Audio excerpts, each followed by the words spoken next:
In this video, I'm going to show you how to install Kling AI on Windows 10 or 11. If you find this video helpful, please consider to like this video and subscribe to my channel. In saying that, let's just jump straight into the video.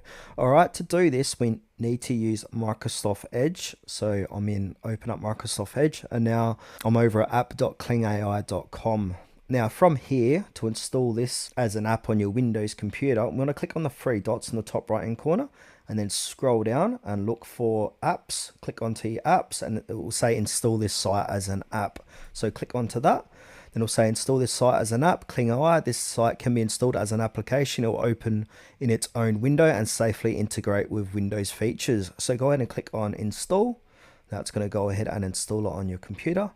From here, it will say app installed. Allow this app to pin the taskbar, pin the start, create desktop shortcut, auto start, and device login.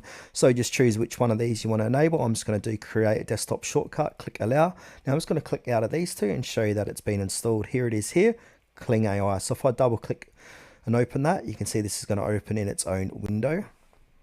Then from here, I can sign in and start using Kling AI.